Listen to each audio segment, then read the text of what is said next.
નમસ્કાર મારા વાલા વિદ્યાર્થી મિત્રો, સ્વાગત છે તમારું। આજે વાત કરીશું ધોરણ 9માં આપણે જે નવી સ્વાધ્યાયન પોથી આપવામાં આવેલી છે, જેમાં ભાગ નંબર 2માં વિજ્ઞાન વિષયનો પાઠ નંબર 5 સજીવનો પાયાનો એકમ, જેનો આપણે સંપૂર્ણ સોલ્યુશન આજે આ વિડીયોમાં કરવા જઈ રહ્યા છીએ।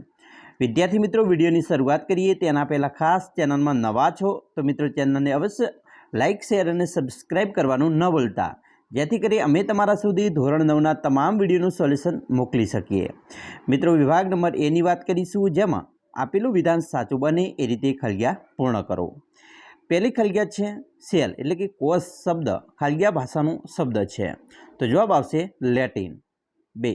ખલગ્યા દ્રવ્ય વનસ્પતિ કોષની બંધારણીય મજબૂતાઈ આપે છે, જવાબ આવશે સેલ્યુલોઝ। 3. ખલગ્યાને કારણે વનસ્પતિ કોષ એ પ્રાણી કોષ કરતાં બહારના માધ્યમમાં થતા વધુમાં વધુ ફેરફારોનો સામનો કરી શકે છે, જવાબ આવશે કોષ દિવાલ। 4. ડીએનએના કાર્યકારી ટુકડાને ખલગ્યા કહે છે, જવાબ આવશે જનીન। 5. ખલગ્યા અંગિકા પુટિકાઓ અને નવલિકાઓની મોટી અવિરત જાળીરૂપ રચના ધરાવે છે, જવાબ આવશે અંતઃરસજાળ। 6. કણાભસૂત્ર ખલગ્યા સ્વરૂપે ઉર્જા મુક્ત કરે છે, જવાબ આવશે એટીપી। 7.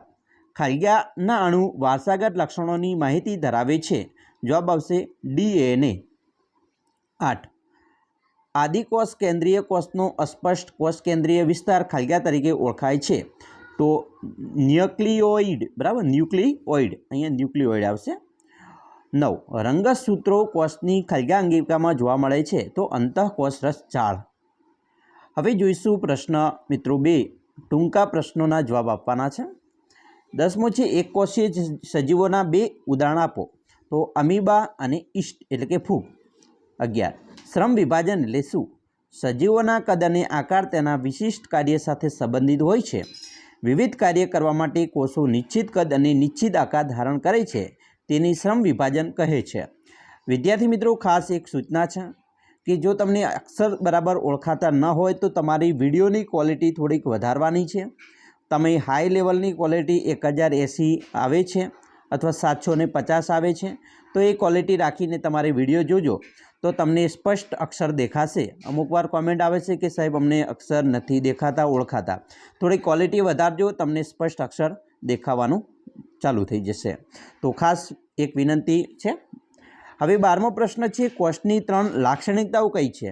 તો કોષની 3 લાક્ષણિકતાઓ છે, 1 કોષ કેન્દ્ર, કોષરસ પટલ અને 2 ત્રીજું કોષરસ।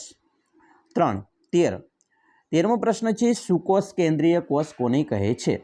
તો જવાબ, જે સજીવોના કોષો કોષ કેન્દ્રીય પટલ ધરાવે છે તેમને સુકોષ કેન્દ્રીય કોષ કહે છે। 14. આદિકોષ કેન્દ્રીય કોષનું કદ કેટલું હોય છે? તો આદિકોષ કેન્દ્રીય કોષનું કદ 1 UM બરાબર 10⁻⁶ m। 15. સુકોષ કેન્દ્રીય કોષનું કદ કેટલું હોય છે? તો તેનું છે 5 - 10 UM। 16. કયા વૈજ્ઞાનિકોએ કોષવાદ આપ્યો છે? તો સ્લેઇડન અને રવોને કોષવાદ આપ્યો હતો। 17. વનસ્પતિની દિવાલ કોષ દિવાલ મોટા ભાગે કયા દ્રવ્યની બનેલી છે? તો તે સેલ્યુલોઝની બનેલી છે। 18. જનીન એટલે શું? જનીન એટલે ડીએનએના કાર્યકારી ટુકડા। 19. કઈ અંગિકાને કોષનું રસોડું કહે છે? તો હરિતકણને કોષનું રસોડું કહે છે। 20. લાઇસોઝોમ શેમાંથી ઉત્પન્ન થાય છે? લાઇસોઝોમ ગોલ્ગી પ્રસાધનમાંથી ઉત્પન્ન થાય છે। 21. એટીપીનું પૂરું નામ? તો adenosine triphosphate, adenosine triphosphate. 22. Golgi પ્રસાધનનું વર્ણન સૌપ્રથમ કયા વૈજ્ઞાનિકે કર્યું હતું? તો કેમિલો ગોલ્ગી દ્વારા ગોલ્ગી પ્રસાધનનું સૌપ્રથમ વર્ણન કર્યું હતું। હવે વિધાનો ખરા ખોટા આપવાના છે। 23. બધા જ કોષો પૂર્વ અસ્તિત્વ ધરાવતા કોષમાંથી જ ઉદ્ભવે છે, તો આ વિધાન સાચું છે। 24. કોષરસ પટલને પસંદગીમાન પટલ કહે છે, વિધાન સાચું છે। 25. કોષરસ એ કોષ કેન્દ્રમાંથી આવેલી તરલ પ્રવાહી છે, વિધાન ખોટું છે। 26.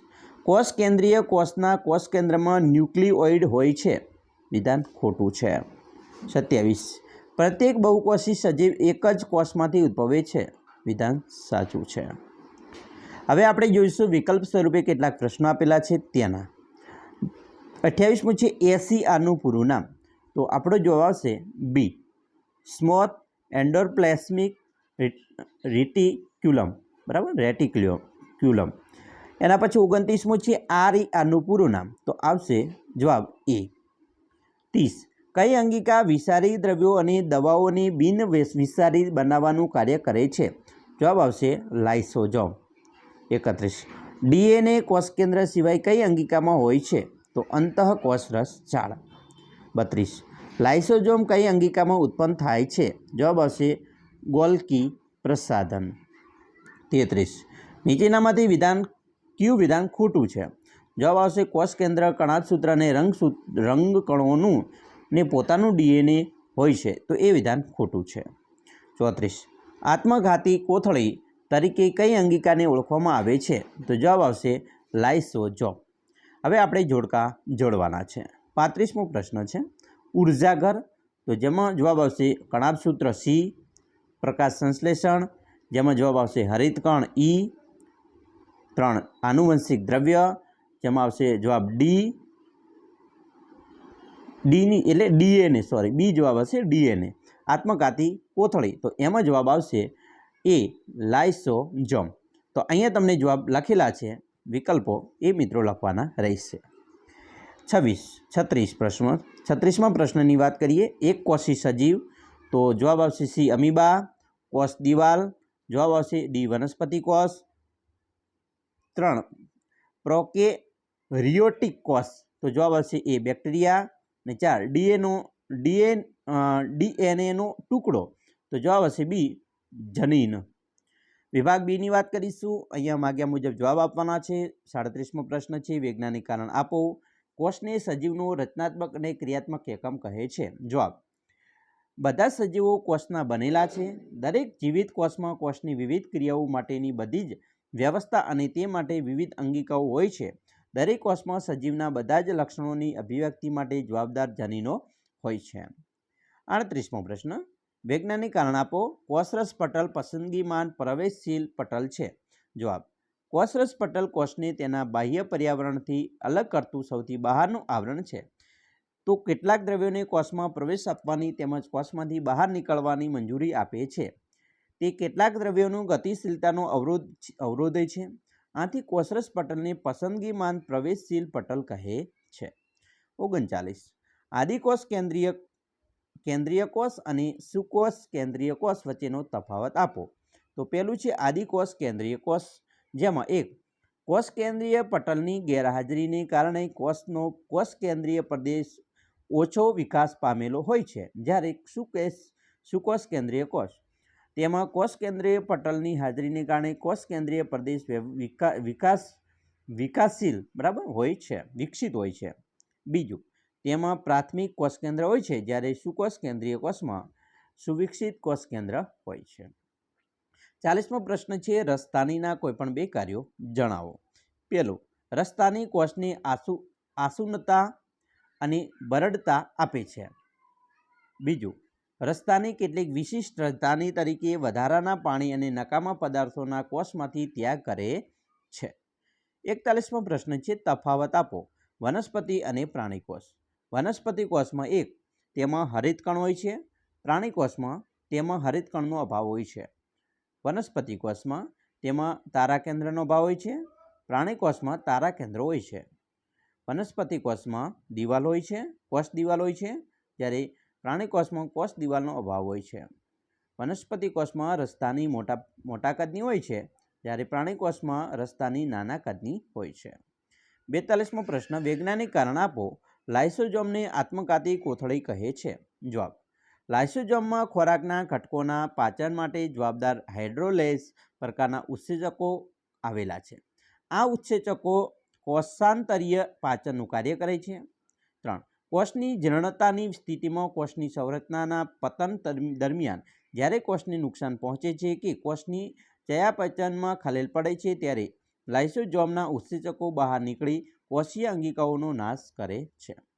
43મો પ્રશ્ન કણાભસૂત્રને કોષનું પાવરહાઉસ શા માટે કહે છે. જવાબ સજીવ કોષમાં જ્યાં ઉર્જા ઉત્પન્ન થાય તે અંગિકાને પાવર હાઉસ કહે છે. જીવનની વિવિધ રાસાયણિક પ્રવૃત્તિઓ માટે ઉર્જાની જરૂરિયાત હોય છે. તે ઉર્જા સ્વરૂપ એટીપી કણાભસૂત્રમાં થતી પ્રક્રિયાઓ દ્વારા મુક્ત કરવામાં આવે છે. આથી કણાભસૂત્રની કોષનું પાવર હાઉસ તરીકે ઓળખવામાં આવે છે. 44મો પ્રશ્ન, જનકોષોનું નિર્માણ માટે થતા કોષ વિભાજનનો પ્રકાર જણાવો. જવાબ, પ્રાણીઓ અને વનસ્પતિઓના પ્રજનન અંગો અથવા પેશીના નિયત કોષો વિભાજન પામીને જન્યુન કોષોનું નિર્માણ કરે છે કે જેઓ પછીથી ફલન પામીને સંતતિનું નિર્માણ કરે છે. તેઓ ભિન્ન ક્રિયા દ્વારા વિભાજન પામે છે, જેને અર્ધીકરણ કહે છે, જેમાં સતત બે વિભાજન સંકળાયેલ છે. જ્યારે કોષ અર્ધીકરણ દ્વારા વિભાજન પામે ત્યારે બંને સ્થાને 4 નવા કોષોનું નિર્માણ કરે છે. 45. દૈહિક કોષોના નિર્માણ માટે થતા કોષ વિભાજનનો પ્રકાર સમજાવો.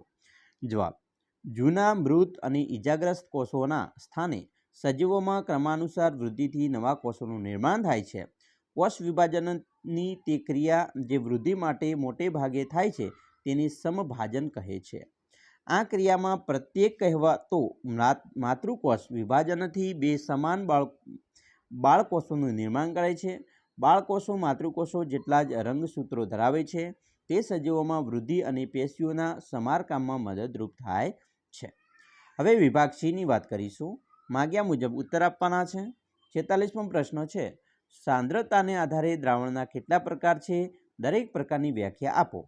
પહેલું છે, પરસ્પર સાંદ્રતાને આધારે દ્રાવણના કુલ 3 પ્રકાર છે, જેમાં 1 સમસાંદ્ર દ્રાવણ, બંને દ્રાવણોની સાંદ્રતા એક સરખી હોય છે કે બંને દ્રાવણોમાં પાણીની સાંદ્રતા સરખી હોય છે તેવા દ્રાવણની સમસાંદ્ર દ્રાવણ કહે છે. બીજું, અર્ધસાંદ્ર દ્રાવણ, જે દ્રાવણની સાંદ્રતા બીજા દ્રાવણની સાંદ્રતાની સરખામણીમાં ઓછી કે જે દ્રાવણમાં બીજા દ્રાવણની સાંદ્રતા કરતાં વધારે પાણી હોય તેવા દ્રાવણને અર્ધસાંદ્ર દ્રાવણ કહે છે. અને અધિસાંદ્ર દ્રાવણ, જે દ્રાવણની સાંદ્રતા બીજા દ્રાવણની સાંદ્રતાની સરખામણીમાં વધુ હોય, બરાબર, તો એને અધિસાંદ્ર દ્રાવણ કહે છે. 47મો પ્રશ્ન છે, ટૂંક નોંધ લખો. ગોલ્કી પ્રસાધન.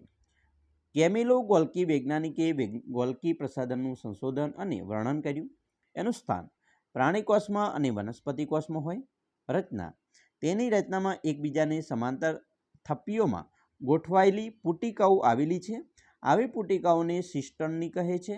આ રીતે પટલ દ્વારા આવરિત તંત્રની બનેલી રચના છે. ગોલ્કી પ્રસાધનના પટલો કેટલીક વખત અંતઃકોષ રસજાળના પટલ સાથે જોડાયેલી હોય છે. 48. ટૂંક નોંધ લખો. કણાભસૂત્ર.